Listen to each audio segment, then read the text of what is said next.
go ahead and get started tonight and jump into this conversation. Self defense is not a crime. When protecting yourself becomes a personal vendetta with the law enforcement, the ones that are supposed to serve and protect you. But tonight we have an amazing co-host. Let me see if my co-hosts are in the building tonight. These are two amazing individuals that you can check out over on the Crew Podcast. They have their own show. They are Dwayne and Sissy, and the name of the show is Extra Scoop. Is nothing small about what they're serving up. So, are my special hosts on tonight, Dwayne and Sissy? Are y'all there? All right, all right. I'm doing fine. I can't complain. I won't complain.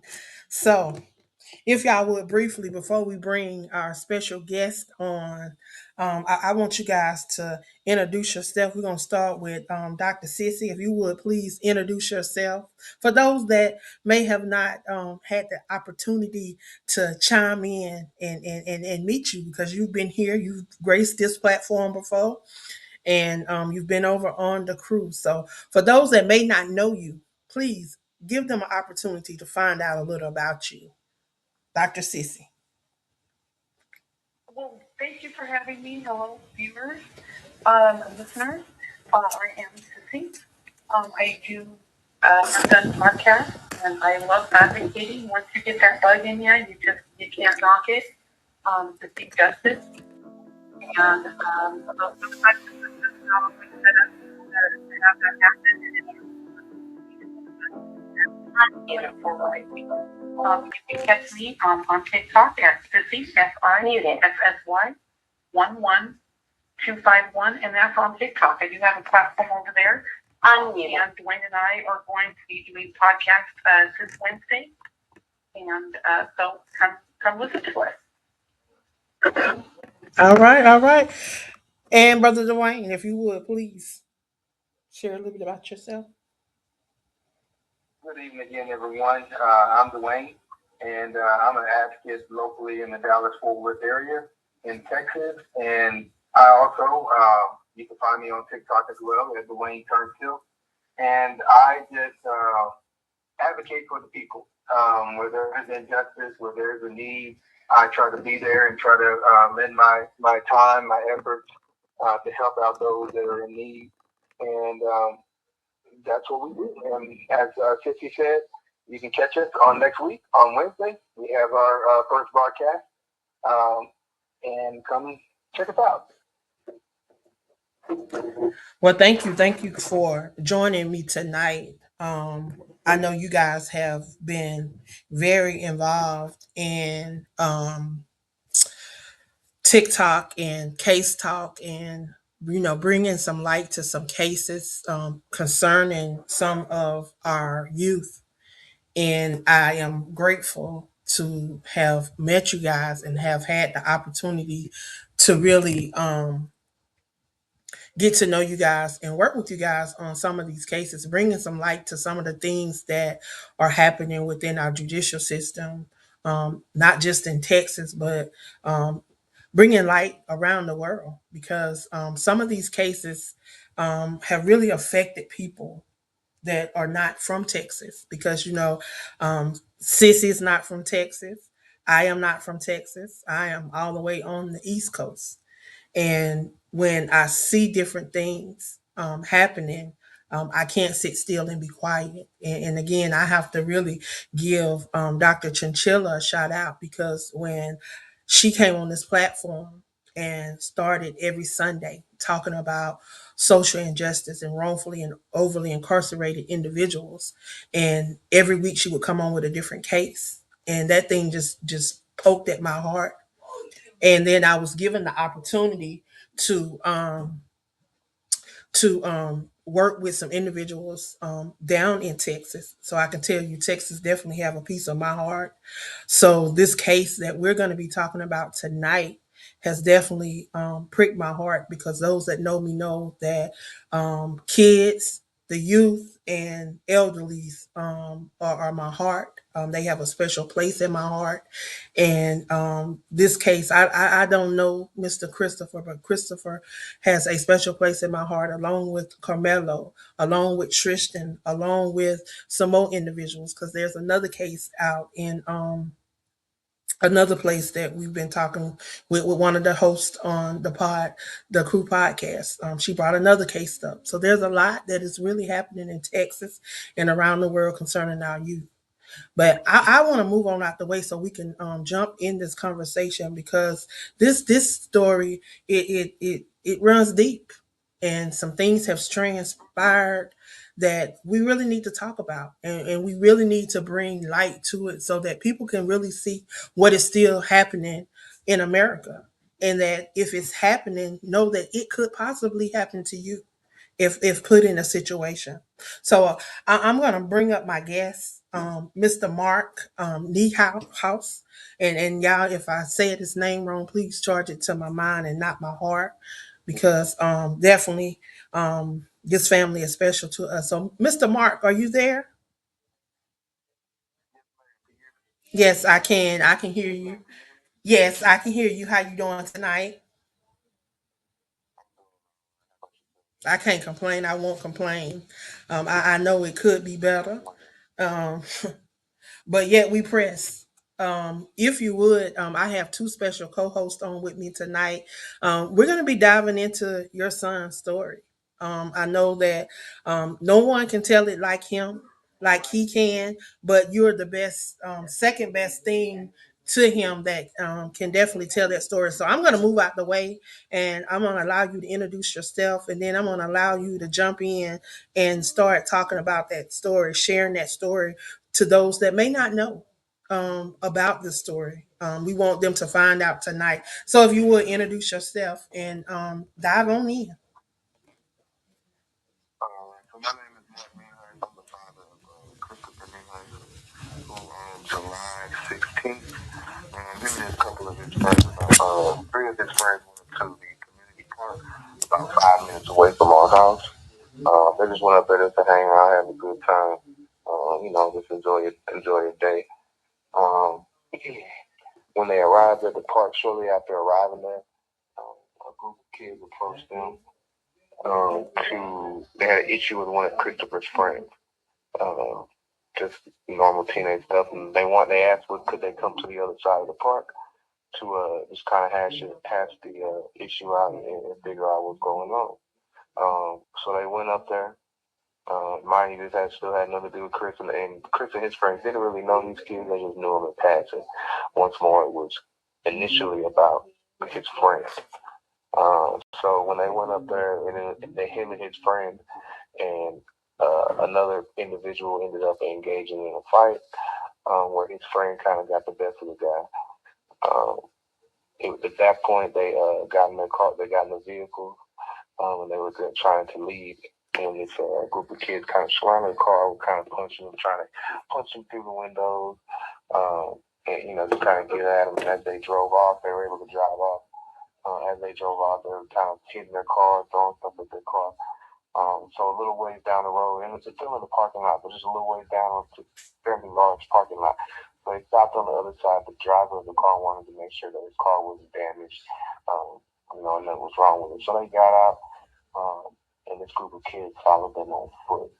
At that point, there was a female, and this is where the video starts. At that point, there was a female who recognized my son from an incident at his school, where her friend or somebody she knows had actually choked my son with a computer cord around his neck. But she recognized him from that, and because her friend didn't like him, I guess she didn't like him. I don't know what the issue was, but in the video, it's where the video starts, and you can see her being held back by her friends. Her friends are telling her to stop. Christopher is continually just ignoring her, walking around, walking away. She did spit on him, calling him a bunch of racial slurs. And in the video, you can continue to see her friend trying to pull her back, telling her to stop, telling her don't. And then at that point, she's able to basically get out of her friend's grasp and kind of get away from her friend, get loose. And at that point, she kind of aggressively approaches Chris as if to, put hands on him or do something to him. And at that point, he did just lightly hit smacked her across the face. Remind you, like I said, she'd already spit on him and all that. And then when he did that, her boyfriend and about 10 to 12 somewhere individuals, they just rushed Chris, mob attack. In which at that point, Christopher, who did have a knife on him, did defend himself, and he did stab one of the individuals. The individual who he did stab is the father, is the son of an Ellis County Sheriff's deputy. So the individual had ties to law enforcement, which adds an extra layer to all this, with how things are being conducted. So after that, originally my wife and I, we thought that it was Christopher who had been stabbed because my daughter came downstairs and told us that Christopher had been stabbed. So we rushed out of the house, got to the park, seen all the police and sheriffs and all that. And when we arrived, initially we were told that I think it was one of the sheriff's deputies. He said one of our deputies' sons got stabbed. And then they ended up telling us that it was our son who did the stabbing. So we were kind of, obviously kind of confused for what's going on. They were kind of giving us a hard time, wouldn't let us leave, told us that they smoked. Nobody smokes, no one smokes in their car. So I don't know why they just, they're just basically giving us a hard time, wouldn't let us leave. Mind you, we did nothing wrong. We're trying to find our son, find out what's going on. Plus, we have other kids at the house, younger students, so we needed to get back and get them. So at that point, they did let us leave, and I was able to find my son. And I was like, all right, well, eventually, I picked him up from his friend's house, and I was like,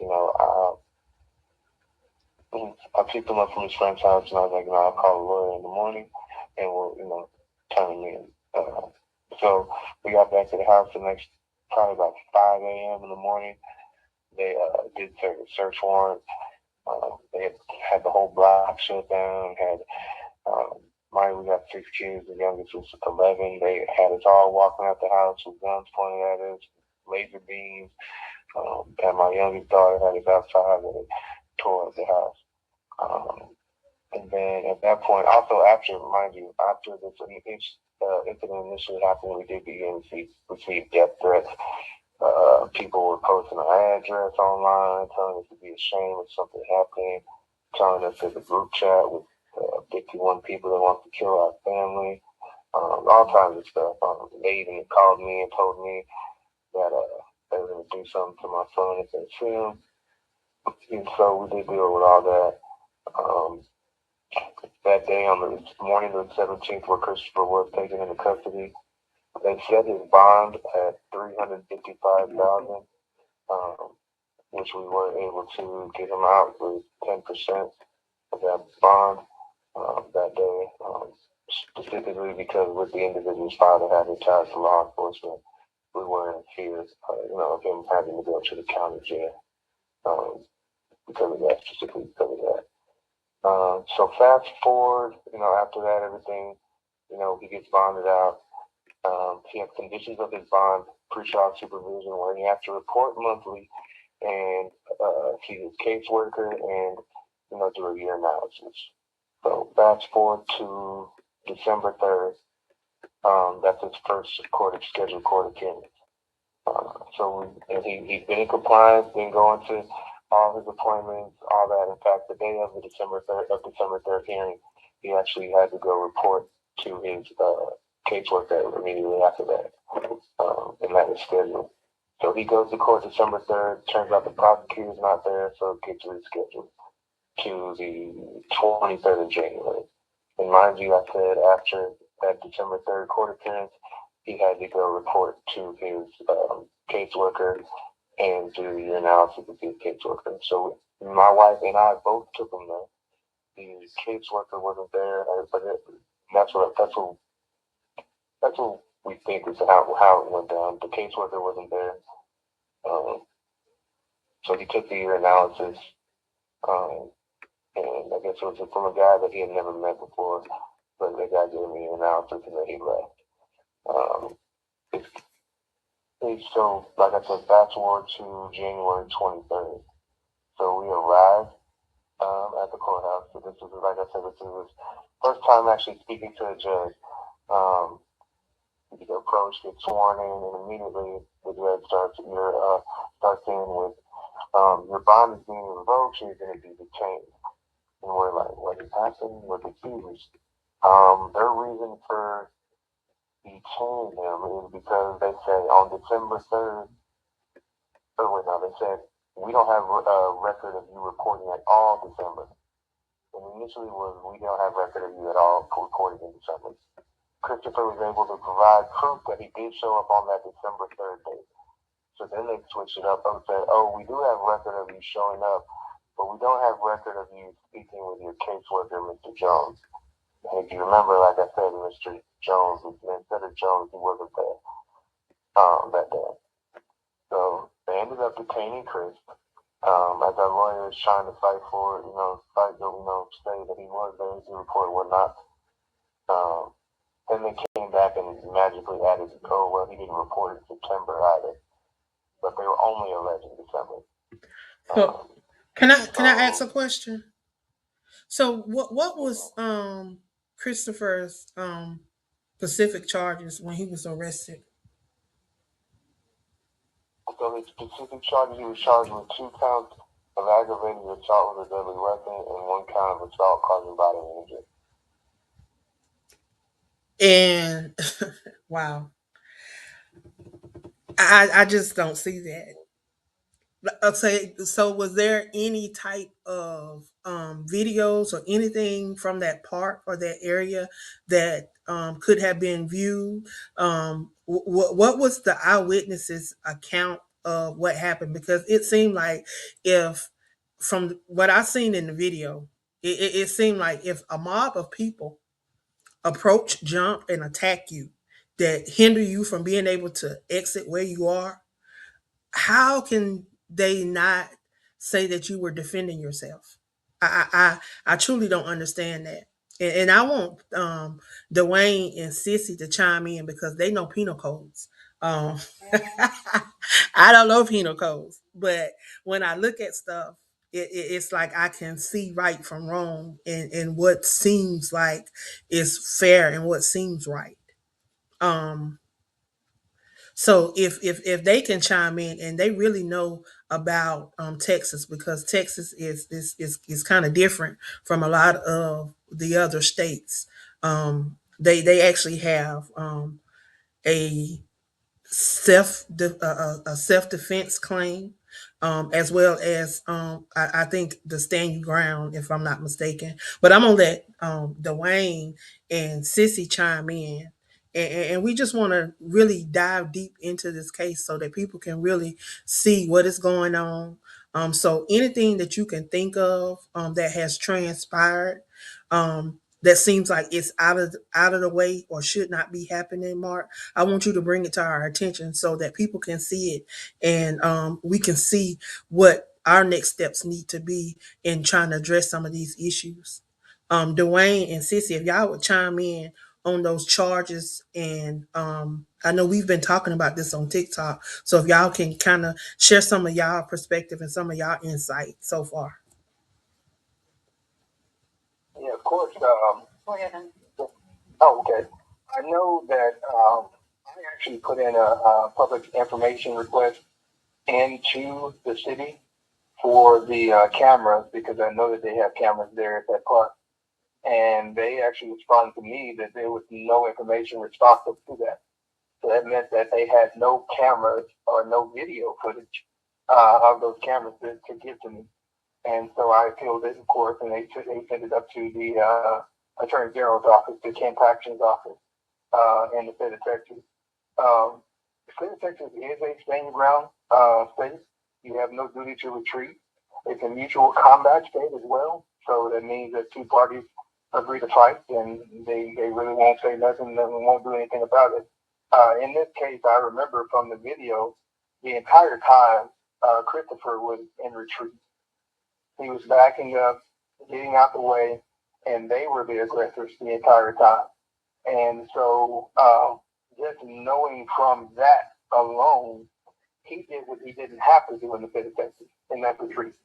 He gave them every opportunity, even when he did, at the point that he pulled the actual knife. And in the state of Texas, any knife with a blade under 5.5 inches is legal to have. I mean, your toddler can have one in their pants if they wanted to. And when he brandished it, that was his warning to them to leave me alone while he was backtracking. And they still were coming to assault him and aggress upon him. So on that day, he shouldn't have been the one that got arrested. It should have been the mob of people that got arrested. In the city, there has been a history of uh, people that are minorities, people that are black, people that are not like the people that they want to be there, being accosted, their houses being spray painted and set afire and threatened. And this has just been a couple of decade long situation that happened. And it's because a lot of minorities had started moving that way and finding good places to live. And I think some of the people who were there don't want them there. And so they act these ways. And it's just not really down in that area. It's becoming the state of Texas as a whole. And like I said, the laws were on the side of Christopher that day. But because of the young man being the son of a sheriff's officer, they took the stance of protecting him and his family. And we saw that also in the Carmelo case. We've seen that in several cases here in the state of Texas, to where if their family member is part of law enforcement or somewhere in the judicial system or have some type of community ties, they will go against what the law states just to get a favorable outcome for that individual. And that's what we're dealing here with Christopher, is because they have chosen to try to make an example of him, of what their system they wanted to stay as, because he did nothing wrong in the moment of that situation on that day. While he's been out on bond, he's done nothing wrong. He's done everything right. The system has done everything wrong. There's no accountability nowhere. Every public information request you put in, they send it straight to Ken Paxton. Matter of fact, the city actually hired an attorney when I put a public information request in. I've never seen that happen in my life, to where you put a public information request in, and then you get a letter from the city saying they've hired a law firm to be responsive to your request. Wow. Sister Sissy, I want you to chime in, and then we have caller number one in queue. So after Sissy, she share, we're gonna take caller number one in queue. So Sissy, if you would chime in real quick. So one thing I just wanted to brief the viewers on also is since then, like Mr. Nehai said, they know because there's a video, and fortunate enough that there is one. A lot of cases that there are not shows him retreating. Didn't have to, but he did. Don't touch me. Didn't have to, but that's what he said. And they aggressed upon him still. So he is in the right, and this is a stand your ground state. So since they don't have a case to move ahead, because there's not even been a trial date set, this happened July 16th. We're in February. No trial date. Mm-hmm. They revoked his bond. There's 7 days for them to reinstate that bond to get a hearing. That 7 days was Tuesday. We're on Friday. I believe he has a bond hearing Monday, correct, Mr. Nehai? So it may. I don't think he's going to have one Monday. I don't think it's going to. So there's some deliberate things going on as far as how they're handling this. And you're gonna have to get me to believe, and you're not gonna be able to get me to believe anything else other than that, because it's very obvious and blatant that they're trying to stall and hold them as long as they can. Yeah, because we see how quick they moved For on. sure. We see how quick they've been moving. Because I know for a while, we had been looking for Christopher's information, and for a minute we couldn't even find it.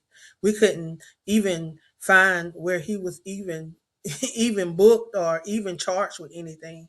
It's just recently that it's starting to show up. So I really truly believe that these individuals know that they didn't have enough. And so they come with these different violations to try to build a case and to try to come up with some stuff to try to get time out of this baby. But I tell you, we are doing some things trying to really let people know that, we see you and we're not going to let you get away with what you're trying to do. And I want people to understand that, we as advocates, we don't look at color, because we just looking at justice. We looking at what's right, and the law is supposed to work, and it's supposed to work for everybody. It shouldn't work for one person and not work for the next, and it shouldn't work in favor of this person and not in favor of the next person. It's supposed to work for everybody. So we have caller number one in queue. And after caller number one, we're going to jump back in this conversation. So, caller number one, if you would please tell me your name and where you're calling from. Good evening, Angela, and your guest. I'm calling in from Texas, and this is Genesis Amaris Camp, and I am listening to this story for the first time. It is resonating with me, and I do believe I heard Christopher's dad say that they're from the DFW area, Fort Worth, particular, right? They're from the Midlothian, Lewis County. Um, Now, Dwayne is from Dallas Fort Worth. Mark, exactly where this took place? Where exactly is it located? So Midlothian is about 30 minutes south of Dallas. Oh, okay. Yeah. So I haven't been there, but the county's what? Ellis County? Yes, ma'am. Okay, so I'm only familiar with like Tarrant County and etc. But your son's story really resonated with me, and I remember like going to school where I live. Like I'm in Texas, so like Houston area, I guess Houston, Cypress, Katy, all that. But anyway, and I remember like 20 plus years ago when I was in high school, a lot of times I was the only African American person in my class. And I remember I was a victim of being bullied. And, me and this girl got into this altercation. Fast forward, her mom had called the police to kind of report their side of the story.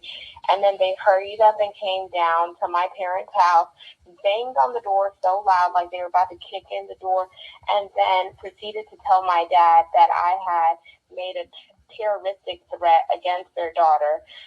But they didn't even know the whole story. They didn't know that, that they started bullying me. My dad had already went to the school to report it. We had stuff on file or whatnot. They're calling my dad out to come out the house. They're questioning, blah, blah, blah, blah, blah, blah.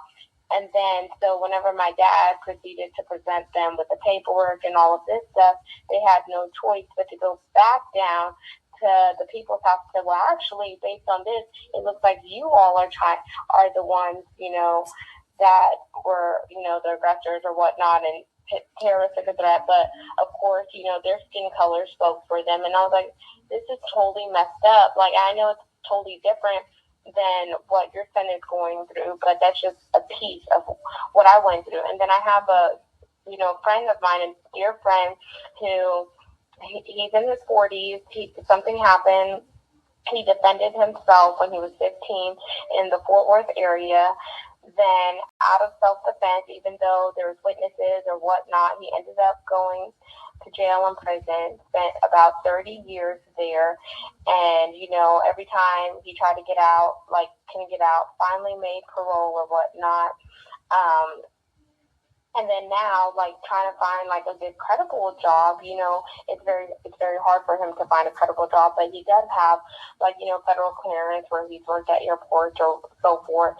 But all the other jobs that he wants, they're as soon as they see something in his background, it's oh no, automatic disqualifier. Even though he's done his time, in the system, he's worked at federally clear places or whatnot, even though, yes, like, the person did die, but it was out of self defense and there was evidence and everything like that because he didn't have the money and there was other people backing the other side. I'm like, when is the justice system ever going to get right in Texas? And I'm leaving out parts of the story because I don't want to take over the platform, but it just goes to show that you see all these, cases and different stuff that happen and nothing really gets done. And another example would be the whole Sandra Bland in TV. Mm-hmm. There's so many cases in Texas, and they often get overlooked, or when the worst comes to the worst, they're like, oh, yeah, now there's justice. So where's the justice after you guys already, cause emotional harm or even fatality to that individual? They're not no longer going to see another day, or they've had trauma wounds and bonds or whatnot. So Right. I just commend you and your wife for just holding the justice system accountable and putting up the fight for your son Christopher, because it's not easy, and I can only imagine what you and your wife and your family are going through without even knowing the story. Just hearing bits and pieces of what's going on with your son, my heart goes out to y'all. As a young woman, as a mother, and so forth. It's so hard to swallow and just hear. How old is your son now? So he's 18. Oh my gosh. Yeah, still a baby. Still a baby. Yeah. And they a lot of people would say that because they want to give them adult charges that they did adult Yeah. crimes that they should be willing to. No, these are still babies, and like you say, bullying is something that we have really recognized that has been taking place, not just in Texas, but around the world. People want to police other people's kids and want to control other people's kids when you can't do that.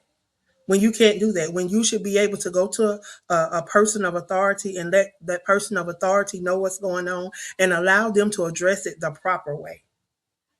And that's not what's happening. And parents need to hold their kids accountable.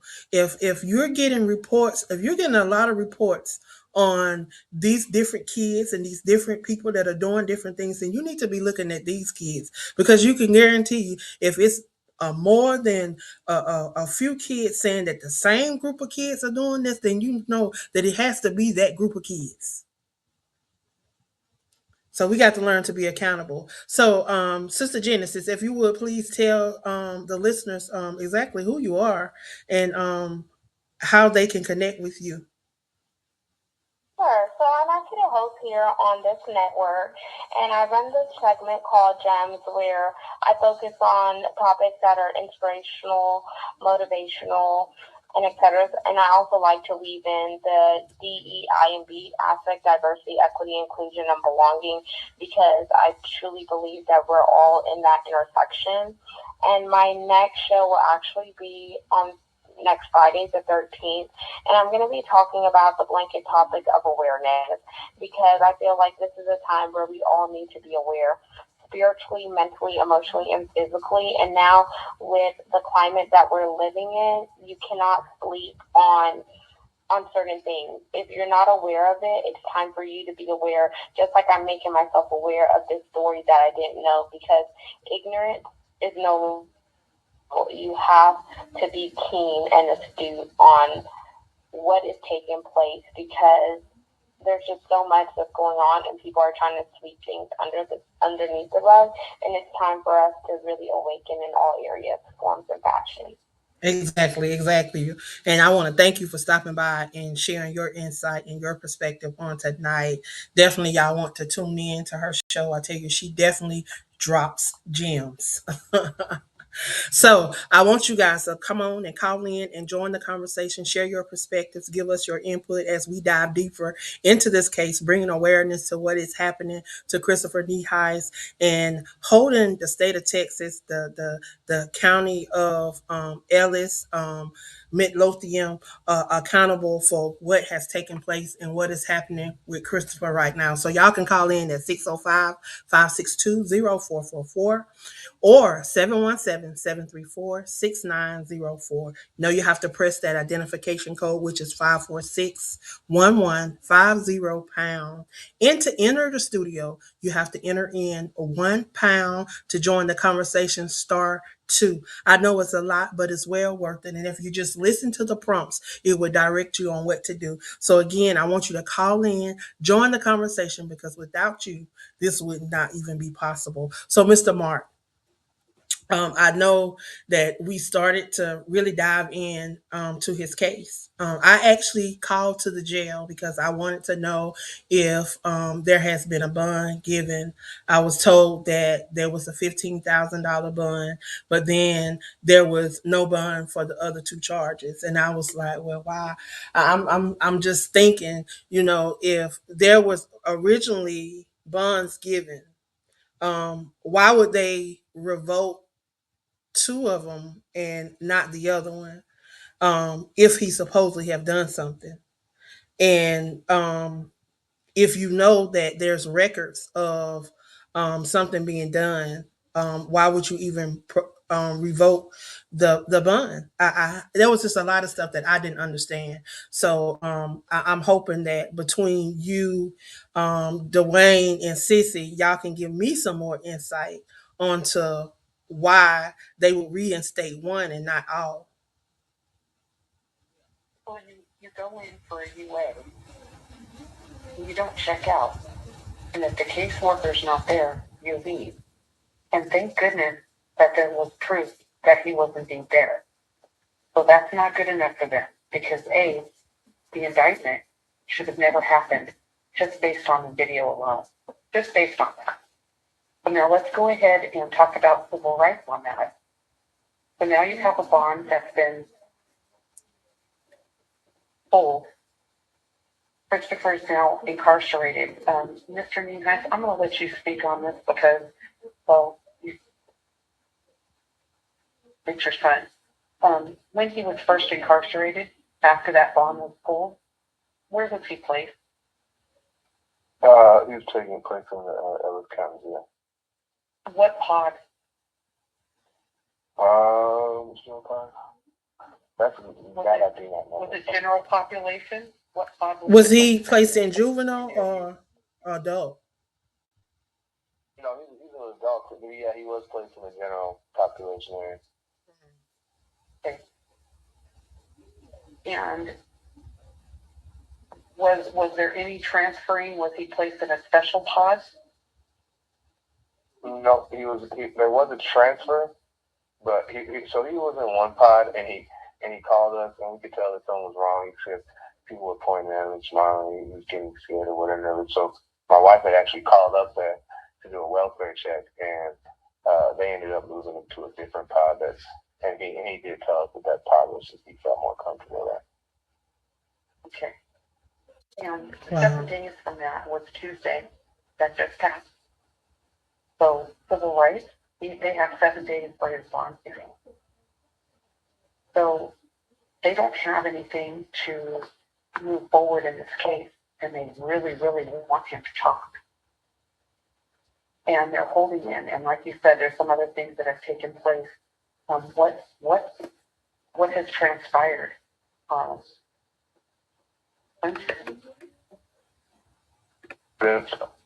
He's talking about what transpired since he's been detained. Correct. So since then, our lawyer, the attorney, so we originally had one attorney, and then we kind of started to see that it might be a good idea. And both our attorney that we had, the first one, she suggested as well too, that we needed to possibly get co-counsel, specifically somebody that works in Ellis County, has a little bit of rapport with the judges and prosecutors and whatnot. So after kind of searching around, we did find another one, and we did obtain him as well. But the attorney did file a motion for a bond reinstatement. even then, the courts were giving her hard times with emotion. She was trying to file and kept kicking it back for just petty reasons. And then, but eventually they did, they did accept it. Now it's just she was trying to get a hearing, and they're dragging her feet there. First they said they could get us in the ninth. Now we're not sure if they're getting us in the ninth. So they're not really like every once in a while. Like I said, it's hard not to believe that everything is deliberate because it definitely shows suggests that it's deliberate. Just with the way they're handling it, and it's quite obvious. Mm-hmm. And like you said, I don't think they have a kid. Yeah, I don't think they have a kid. They don't. No, they don't. That's why they're pulling at straws. So I have a question about the person that was supposedly attacked, but we know from the video that he was the aggressor. Is there any type of records on him? Have he been known to be a troublemaker or anything like that? Do we know anything about this person? So I don't know. So I don't know personally. I don't know, if he has a reputation as a troublemaker and all that. But I have seen certain things that he posted on social media, and different things that could definitely suggest or allude to that. I wouldn't say that he's a upstanding member of society based off of what I've seen on his social media. Wow. I know if that were my son, I know that if the stuff that I've seen on his social media, if my son were to do it, I would have a big problem with that. Wow. I'm sorry, Sister I know, Sister. Angela. I'm sorry, Wayne. Was you trying to say something? Oh, okay. I know from this asking around. Hold on. I got a little background. And talking with the background noise. You got background noise? Yeah. I know that just asking around to a few people. That young man has a reputation of being kind of arrogant. I think that has to do with his father being in law enforcement, having that confidence to do whatever, and Daddy will come to the rescue. That's kind of the answers I got dealing with that young man, and then just looking at even that day when the incident happened, just the response of what people said he was doing, even after he had gotten cut or stabbed or whatever you want to call it at that point in time. It was more of an arrogant moment about him and a badge of honor, more so than this is the moment that just happened. And so I think that you're dealing with, again, the offspring of law enforcement being so arrogant and mindful that they know that nothing is going to happen to them because that's what's been happening for pretty much all their life. And the system is kind of showing that. And I know because I've called, I've also had visited up there in Ellis County and had some other people as well go and check into a few things. And it just seems that the prosecution, the court, the system itself, even investigators, they don't have anything. And so right now they're just pulling their straws and they're trying to build a case and scare Christopher into a moment to where it helps them on their side. And that's one thing that we're just not going to allow. I know his mother and father won't allow it. I don't know Christopher, but I listen to his parents, and I can guarantee you, just listening to them, that he ain't gonna allow it, and he's gonna stand strong and know that there will be an end to this at some point in time. And I just want the community to know that everybody that can hear us, if you can, Google Ellis County, Texas, and start contacting the court, asking to speak to them, the prosecutor's office, and asking them why they're holding him on something that violates the Constitution. Ask them why they're not, why it's not a court date, why they're holding him without a bond on something that he didn't replicate his own bond. He didn't do anything wrong. Ask those questions while you're prosecuting the victim in this case. and not going after the 10 or 12 that assaulted him that day. And once enough people start asking those questions, it forces the prosecution to stop playing the games. And it helps out the Niemeyer's attorneys, help them get some footage and break through that mold of the system. And that's all that they're facing right now. They're facing the system trying to protect one of their own. And it happens all over this country, but it's been happening more so here in the state of Texas. And so we have to start stepping up and speaking up for those moments. But as far as I know, they told me that there was going to be a court date on Monday. But then when other people called in as well, it was kind of a iffy, wishy-washy moment. So I think they're scared to have the court hearing, because if they do, there may be an opportunity for this case to be dismissed based on things that they have done and where they are and where they're not. And so I think they're scared of that. And so it's a moment to where we need to start putting pressure on them, on Ellis County, and to drop the case. Exactly. And I know time is limited. If I might just add something right quick. Do help, because you too can make a difference. If you go to my TikTok page, which is SISSY11251, in my bio, I do have a link to the Niemeyer's Gift and Go. So they have a lot of attorney fees and expenses to help out with this. And so you may not be a lawyer, you may not be an advocate, but this is a way that you can help. So you can make a difference if you wish to do so. Again, that is Sissy1152 on TikTok.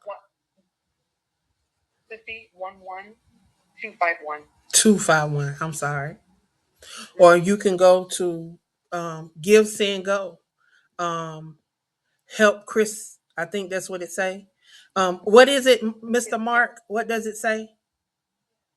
It's giftandgo.com/justice, the number 4, and then Yep. And there's also a search bar in Give Send Go. If you just go to givesendgo.com and type in Christopher Niemeyer's, it'll pull you up. It'll take you right to it, and you'll see a family picture of us, family Christmas picture of us. Yes, yes, yes. Definitely, he can use all of the support that he can get. If you are able to call in to that district attorney's office, call into that facility and ask some questions. There may be something that you want to know. Most of this stuff is public record. You have the right to know. All you have to do is be concerned. You can call in and voice your concern about what is happening to Christopher. Dive in, let them know, because what we want them to know is that there is people out here that is concerned about what is happening to Christopher, and we're not sitting down. That we are standing with him, and we will not let this. We will not let this go. So we just want people to know that we are here for Christopher. Mr. Mark, anything about this case that you would like to bring to our attention, any handling of this case that really just took you by surprise? So one thing that definitely took me by surprise is the whole bond being revoked and why it was revoked. Like I said, he went December 3rd, but he also went December 30th. We had an email conversation that we found in his phone when we went back to the house after he was taken in, with him and his caseworker. His caseworker telling him, you can either, I need you to come in the 29th or the 30th to stay in compliance. And he said, give me a call once you, give me a call either the 29th or the 30th with what time you're going to be here. So we have cell phone record of Chris on the 30th. He called over 9 times.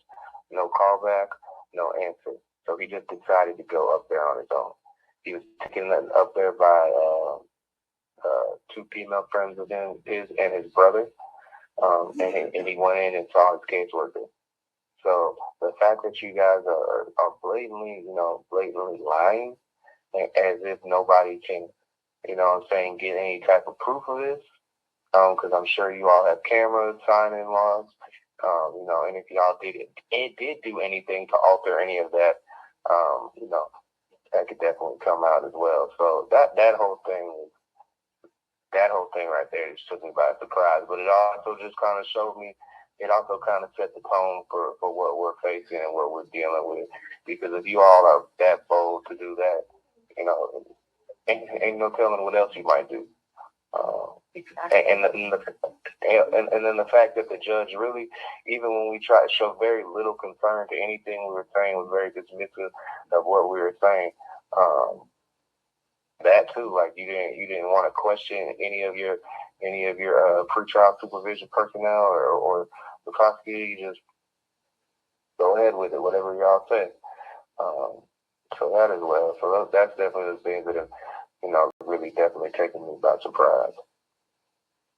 Um, well, I want y'all to go ahead and call in 605-562-0444, 717-734-6904, access code 546-1150 Make sure to press £1 to enter the studio and *2 to join the conversation. I know, Dwayne, you have been boots on the ground there in Texas. I wish I was there. Could definitely do more. But these cases have really touched my heart and just really made me want to, dive deeper and to learn more about it and to bring more awareness to this case. I'm grateful to Mr. Mark for allowing me to share his son's story in the magazine. And giving it the opportunity to get out there so people can really see what is happening. This is happening more than we can think. But when it hits close to home, it seemed like that's when we want to stand up. But no, we need to be standing up now. We need to be standing up before it hits your home so that you can know what to do to try to help prevent this from happening to you. Because we're seeing over and over that they really don't care. It's just like they're out to get these black and brown men, and we're seeing it happen over and over again. And I continue to say this, and I tell people to stay woke because what is happening is nothing mere of what we have been known as slavery. They've just learned how to disguise it a little different. So they took the shackles off of your neck and your ankles and they moved them to your waist and your hands. So I just want my people to wake up and really see what's going on and not be quiet during these times, but to speak up and to speak out because this could be your brother, this could be your nephew, this could even be your dad or your uncle that this is happening to. And they try to get them when they're young, when they're in their primes, so that they can get 20, 30 years out of them.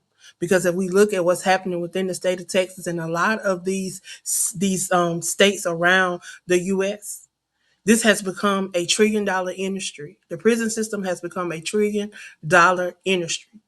And if we look at the judicial makeup in these different states and the things that they allow and how these individuals get these positions, because if you look at a lot of these judges and a lot of these different people, if you look at the history of it's like it's a family thing. Like their granddaddy did it, their great grandpa did it. If you go in Texas and go inside those courthouses and look at those people that have been judges within those different places, and you look at the names and you look at what it is, and then it will make you think of really what is going on. So I just want people to be aware and to be woke. And if you want to be a difference, know that you have the opportunity to be a difference. You can be a difference in so many different ways. And even if you don't want to get involved in this case, know that there are other cases out there. But this case here has really touched my heart. And we're going to do all we can do to bring light to it and to really let the individuals that are involved in this case know that Christopher has people that love him, that is backing him, that is supporting him, and not gonna let this go. So, Brother Dwayne, I want you to chime in. Is there anything about this case that you think that people really need to be aware of and pay attention to?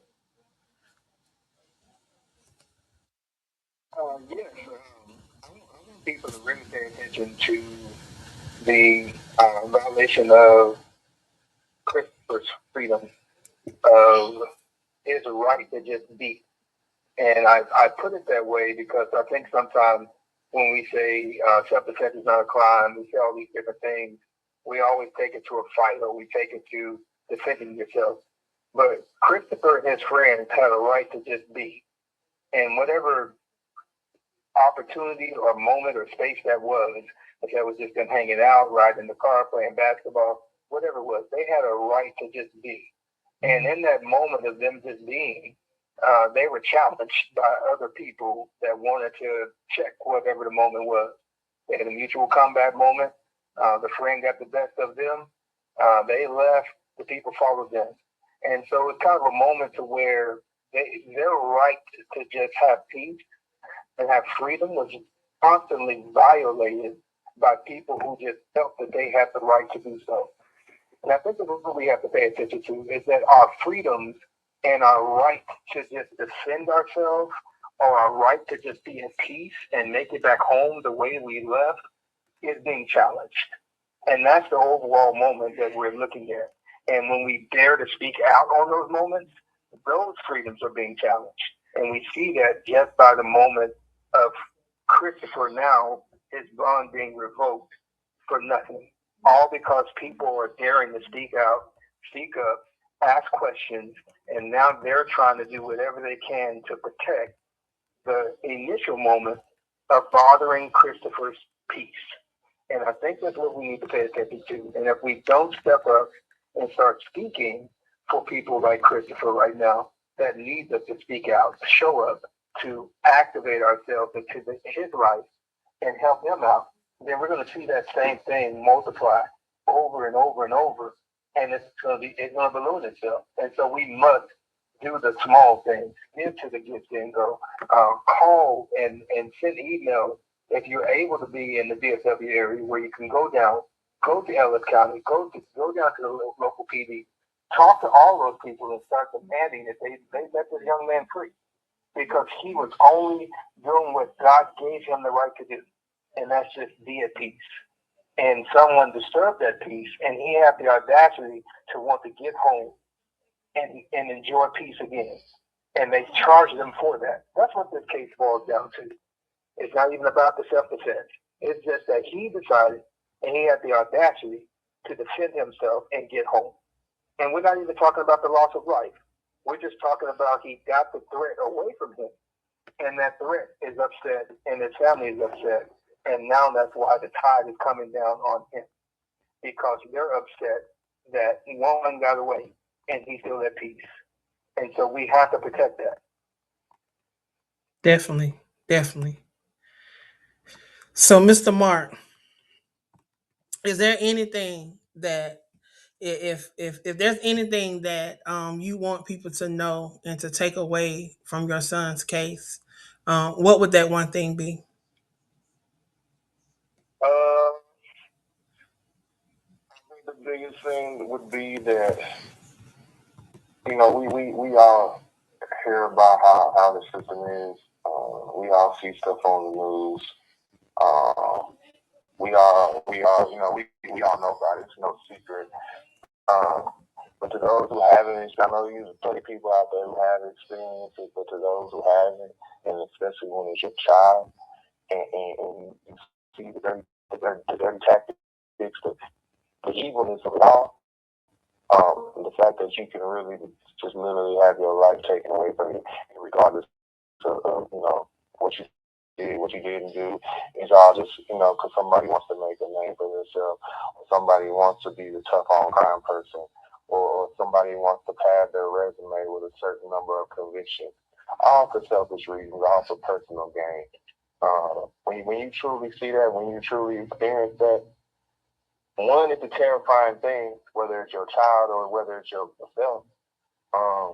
But two, you really see, just how real it really is. You know. Hold on, guys. Bad feedback on the line there. Somebody needs to mute their line, or they're in the car. What's going on? Dr. Ngozi. It's bad feedback. We want this show to be right, so let's get that together. I don't hear what you are hearing. So I'm not sure what it is. I hear it. If everybody can mute, if you're not speaking, if you can mute.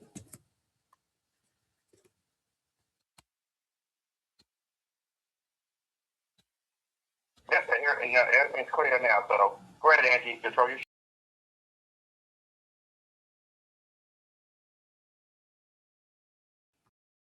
Do you finish sharing? Yes, ma'am. That was it. Okay. Again, this family is dealing with a lot, and Christopher is not the only child. Christopher has how many other siblings? He has 5 other So this family has 6 kids that they have to be concerned about, and we know that this is a lot wearing on them, and to be worried about the faith of their son for him defending himself. When has self-defense been a crime? When has it become a crime for you to defend yourself? Because any one of them that were attacking him could have punched him anywhere and could have ended his life.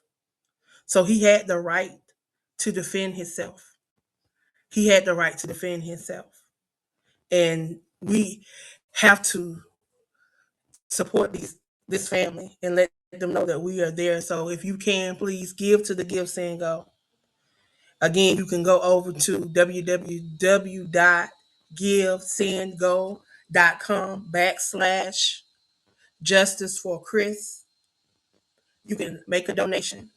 Understand that every dime that is donated will go to fund his defense case, because we want to make sure that this baby gets a chance to walk away from this.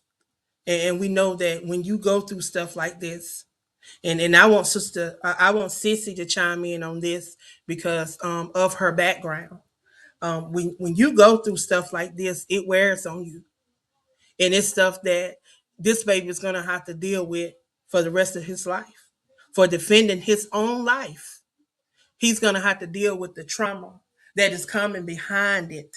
So, Sister Sissy, if you would please, I want you to talk on what are some of the effects that this baby may have to go through, the consequences of what happened on that day, and how this defense fund could help with his further treatment, the stuff that he's going to need.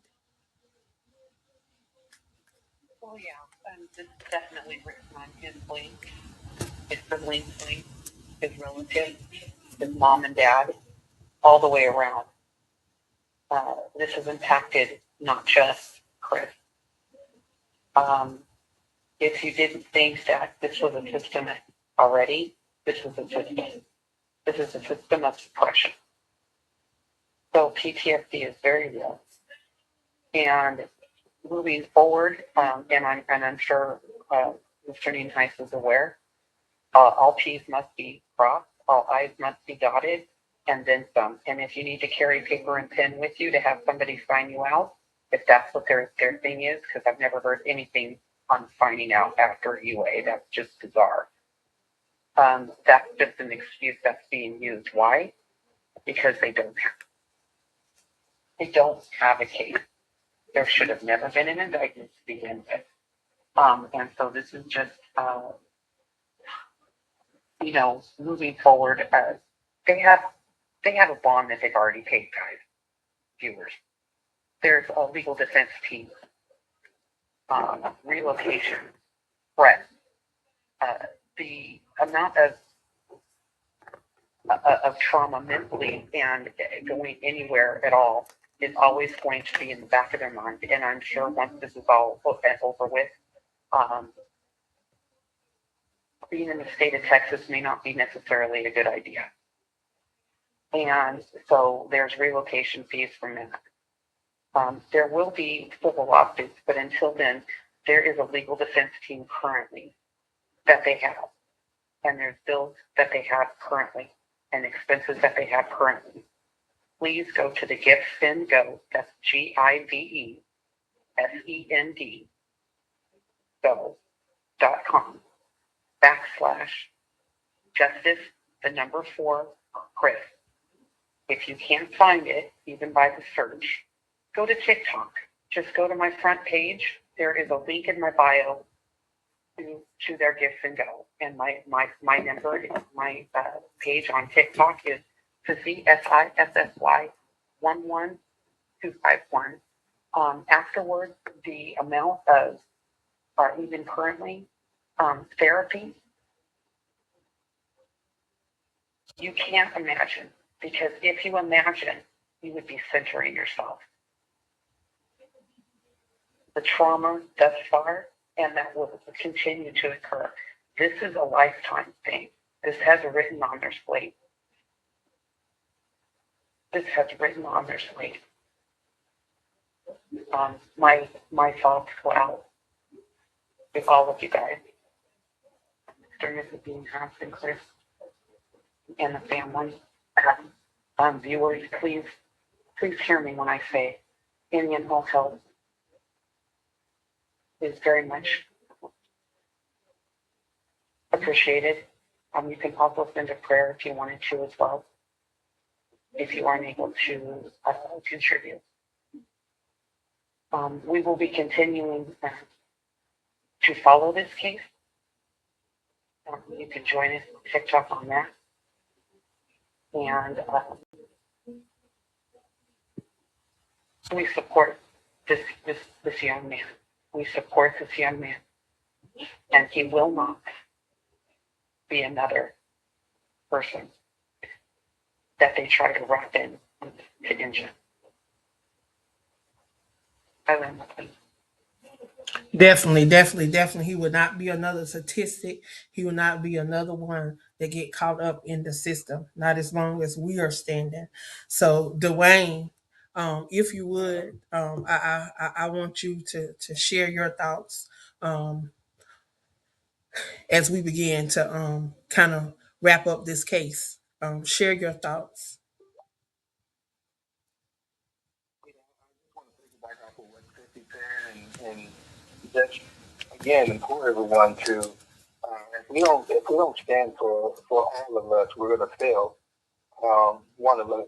And I think that we have to keep that current on our mind, and that we have to do everything within our power through our prayers, through our funding, through our time and our effort and our energy, making a phone call, sending an email, and just help in any way we can, because we have to stand with this family. We have to stand with Christopher because he did not do anything wrong. That's the bottom line. He didn't. And even out on bond, he still yet didn't do anything wrong. And yet the system found its way around his neck. And so we have to stand with him to let the system know, to let the people that's in the system, upholding the system, know that we're not going to stand for it. Because who's yet to say that it won't visit your household next? And you want someone to stand with you as well. And so we have to send our prayers. We have to send our time and our effort and our energy and make sure that this doesn't happen to anyone else. And that in this situation that we get Christopher the help that he needs and we fight so he can come home. Because that's what the ultimate goal is to get him home. Get this case dismissed, get him home so he can get the counseling he needs, the help he needs so he can move on and start building his life. He was only 18, beginning his life, beginning to be a man and go out there and become what he's been desiring to become all his young life. And right now he's battling for his freedom. And so we can't lose sight of that. So we have to try to do everything within our power to stand there and be by his side and be by his family's side and support them and make sure that they have everything they need during this fight. Exactly. Well, I want to thank you and Sissy for stopping by and being my special co-host. Y'all definitely have a lot of insight inside of that. I definitely want you guys to know that this case is featured inside of Aspiring Authors Magazine for the month of January. So if you want to grab you an issue, there's a 6-page spread inside that goes deep into the case, that tells you a little bit about the case. At the time of the release of the magazine, we did not know about the revoking of his bond, so that is not in there.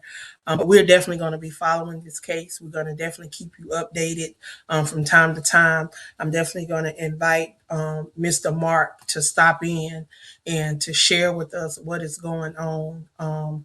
Even if he can only jump on for a few minutes, I definitely want to keep the listeners abreast of what is going on within this case. If you are a supporter, a follower over on TikTok, if you use TikTok as a outlet, we definitely would like for you to join some of these panels, because we are definitely there are quite a few individuals that are hosting panels talking about this case, giving insight on this case, how you can support this case by contacting that DA in that county, and calling and doing wellness checks on Christopher, letting these people know that we care, we are here, and we are not going to allow you to bring any harm to this young man. And when this is all said and done, people are really going to see what is happening in the state of Texas, and how they need to begin to hold their leaders accountable, because those that you elect, those that you put in office, those that you put in place, they are the people that are supposed to be governing these things and making sure that these things are being upheld for all citizens, not just some citizens. And if these individuals are not going to do their job and are not going to do what they're supposed to be doing, then we're going to do something about it, and we're going to get them up out of there. If we got to put petitions in and all those things in place, that's what we're going to do. So, Mr. Mark, we're coming up on our final thoughts. I want you to share your final thoughts for tonight as we get ready to close out this show. What do you have to say to the people as your final thoughts tonight? I just really want to touch on the type of kid my son Christopher is. Christopher is the kind of kid, that goes out of his way to help others. He has a good heart. Very business minded. He, takes hobbies and starts businesses with them. He wanted to join the military at some point. Just overall, good kid. Goes out of his way to compliment his mother, stuff like that. But what they're trying to paint my son out to be, and who they're trying to make him look like, that's not who he is. And then also just want to thank everybody that, that contributed so far, that's prayers, kind words, advocating, it means a lot. It goes a long way. We have an uphill battle, ahead of us, in a very uncertain battle. At the end of the day, there's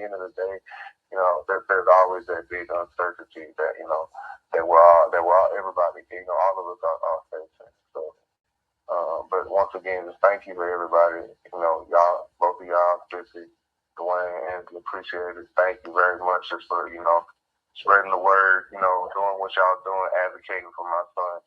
It means more than I can even really say. So just once again, thank you. Amen. Amen. Well, I definitely want to thank everyone for joining us and chiming in on this conversation. If y'all would, I just want y'all to just take some time, Google the case, look it up, and if you feel led to get involved, get involved. If it's being sending and donating to the Give, Send, Go, or coming on TikTok and debating this case and writing the district attorney, calling the district attorney, whatever roles that you can play in being a part of history, because these things are going to be things that our great grandchildren, our great great grandchildren are talking about concerning us. So if you would please um, do what you can. Again, I want to thank you guys for tuning in to Walking in Purpose with Angela. I definitely have enjoyed having Mr. Mark here talking about the case and bringing some light to Christopher's case. Y'all, it is now in Gozy time. It is now in Gozy time.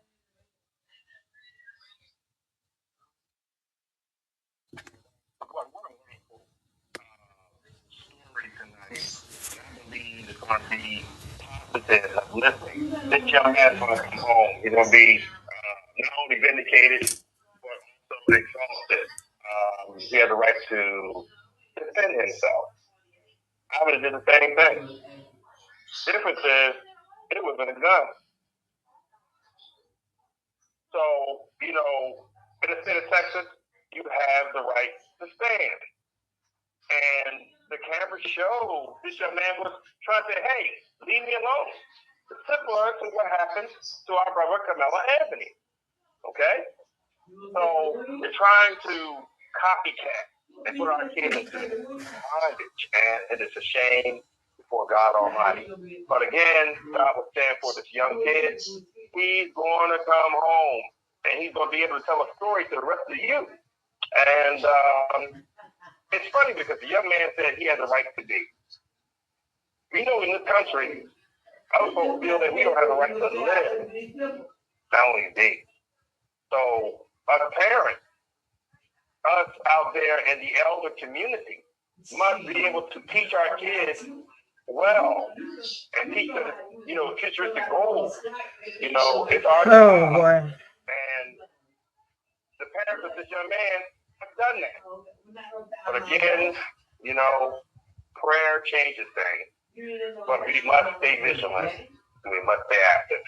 And so to all the people out there, please keep this young man and his parents in prayer because your prayer, because the work is already done, but it's already good to pray. He's going to come home, but still pray for this young man because he has to have mental healing as he comes home. It's going to be PTSD for the rest of his life. Sounds like America to me.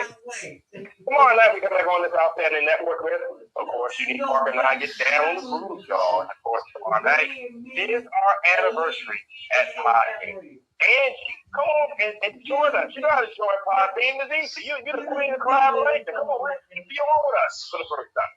And tomorrow night, we celebrate like we do it every year. I've played always comes back to the greatest soul singer of all time, and will be tomorrow night on February 8th, 2025.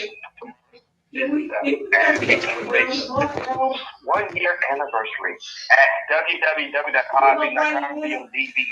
All right, all right, all right. Before you do that, you gotta download the Apple Play Store. Just set up the username, it's free. And join us tomorrow. And anniversary, like tonight. 9:30 Eastern Daylight Time on the one and only station, I-9 And of course, everything's online where you have to advertise or take your time on Instagram and X put all that up in the link on your Facebook. Yeah, I'm on the podcast. You know that was fed to do some all of them in the late support by University of Michigan Coach University. And Lonnie and Debbie's baby boy saying goodnight to all the folks out there in all unfortunate radio that support us on a constant basis. And now for exceptional accolades. Broadcasting class of 2020 to 2023. And I want to know one of our communications host of the year. But in Excelsius Dea, P 2023. International Internet Radio Hall of Fame broadcasting and training. Out of Texas, South Carolina, the one and only Angela Thomas. Again, I want to thank everyone that has tuned in tonight to Walking in Purpose with Angela. We had an opportunity to chime in and to dive deeper into the Christopher D. High's case. If you can, please, I want you to go out and support this king. Help bring him home. Help get this case dismissed because it should not even have any charges. Again, I want to thank you guys. If you can, go give to the Give Send Go, write a letter to the DA, call, do a wellness check. Let this family know that you are behind them and that you support them. I will be back in 4 weeks, y'all. right back here, same place, same time, in 4 weeks, right here on the WBNN Beverly Nation.